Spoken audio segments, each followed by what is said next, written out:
좋아요. 네. 일단 첫 번째 질문을 한번 이야기를 나눠볼게요. 일단 임원단 선출과 리더 선출을 어떻게 하면 좋을까? 그래서 여러 가지 사실은 교회마다 방식이 있는데 제가 다음 세대 사역을 쭉 해오면서 가장 좀 주안점을 두는 거는 리더 선출이나 임원단 선출은 되게 중요하거든요. 근데 어떤 교회는 그냥 모두가 다 임원 선출에 참여하는 교회들이 있고 이제 작은 교회일수록 전부 다 참석해서 왜냐하면 서로를 너무 잘 알고 있으니까 그렇게 해서 선출을 하는데 뭐 너무나 잘 알고 있으면 어떤 사람이 하면 좋을지를 다 알겠죠. 그런데 약간 이제 50명이 넘고 100명이 넘고 200명이 넘고 이렇게 되면 같은 교회를 다니지만 저 사람이 정말 어떤 믿음과 어떠한 삶을 사는지가 잘 모르잖아요. 그런 경우에는 우리가 민주 정치처럼 어떤 리더십 그룹 안에서 공천을 받고 그 리더십들이 사람을 선출하는 게 가장 좋게 조금 일할 수 있고 믿음도 그렇고 교회 공동체에 좀 유익을 줄 수 있다. 그렇지 않고 그냥 아무나 공천하고 아무나 투표하면 어떤 결과가 있냐면 좀 말을 잘하는 사람, 좀 웃고 뭔가 재미난 말을 한 사람, 또 어떤 탤런트가 있어 보이는 사람을 뽑는데 결국에 나중에는 조금 공동체를 어렵게 하는 경우가 상당히 있어요. 그래서 사람이 많을수록 제가 볼 때는 우리가 좀 공천을 리더십 그룹 안에서 하고 그리고 그 안에서 검증된 사람들을 여러분들이 공천한 사람들을 또 세우고 그리고 그 사람들이 공약을 내고 그러면서 공동체에 누가 요번에 어떠한 공약으로 할지를 충분히 좀 그 사람도 공약을 내고 지체들도 그걸 좀 들을 수 있어야 되는데 그냥 뭐 인기 투표하듯이 그냥 뭐 공천됐으니까 오늘 투표하겠습니다. 이건 조금은 아닌 것 같아요. 그래서 지양해야 될 것 같고 저희 교회도 사실은 이제 공천을 받고 그다음 공천을 받은 다음에 정말로 뛰어들 건지 섬길 건지 이렇게 물어보고요. 그럼 자기가 뛰어들겠습니다. 그러면 이제 그 사람을 놓고 기도하면서 기다렸다가 이제 나중에 투표를 하게 되는데 예전에는 리더들만 투표를 했는데 지금은 조금 더 공동체 멤버들도 좀 투표하면 좋겠다 해서 같이 투표하는 그런 시스템으로 한번 바꿔봐서 작년에는 그렇게 했는데 조금 위험 요소가 없잖아 있어요. 그러니까 이단들이 예를 들어서 들어온다. 헌신적으로 들어왔는데 괜찮아 보이니까 뽑았는데 이게 교회에 무리를 줄 수가 있기 때문에 어느 정도의 검증 기간이 있는 사람 그리고 리더십 안에서 뽑는 게 가장 좀 좋고 너무나 작고 그냥 다 아는 공동체다라고 하면 50명 미만의 공동체는 그냥 너무나 잘 아니까 서로 그 안에서 리더가 아니더라도 뭐 임원이 아니더라도 얼마든지 그렇게 뽑으면은 상당히 좋을 것 같아요.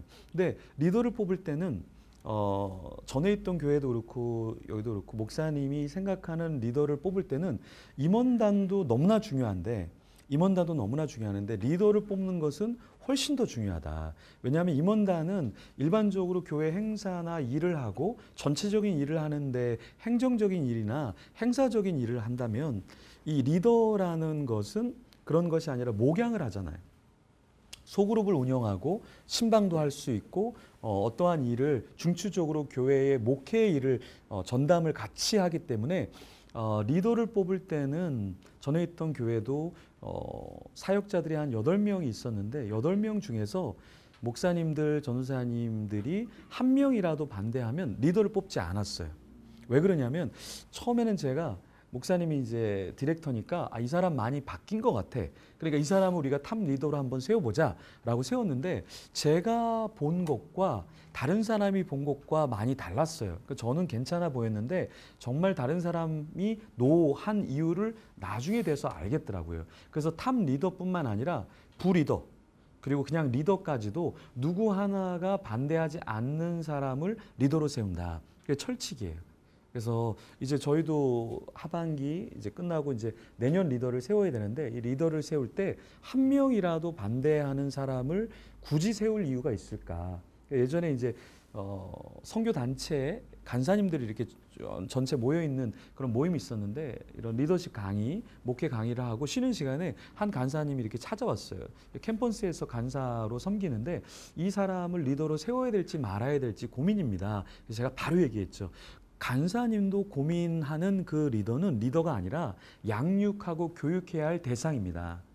양육하고 교육해야 할 대상을 리더가 아닌 사람을 리더로 세우면 굉장히 힘들어집니다. 그리고 간사님 정도 되면 50명 정도는 혼자 다 할 수 있지 않냐. 우리가 사역자 정도 되면 100명 혼자 다 할 수 있지 않냐. 리더가 전혀 필요가 없을 수도 있다. 왜냐하면 리더는 교회의 기둥이잖아요.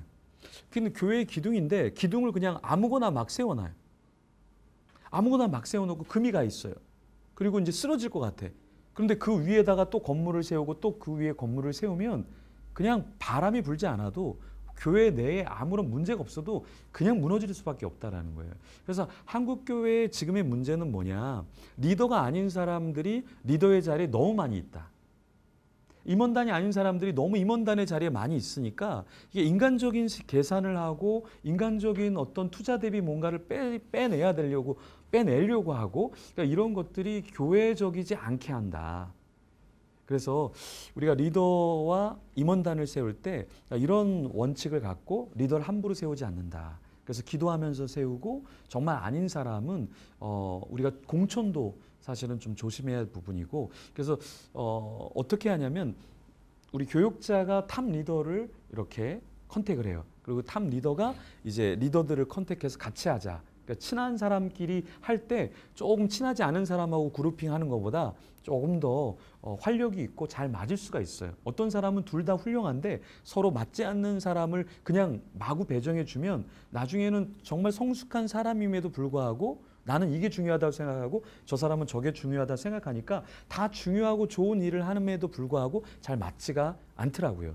그래서 여러분들이 이 리더 세우는 것만큼은 임원단 세우는 것만큼은 공천도 중요하고 세우는 과정도 굉장히 중요하고 고심을 많이 해야 된다. 그래서 일단은 그런 것을 좀 조심하면 좋겠어요.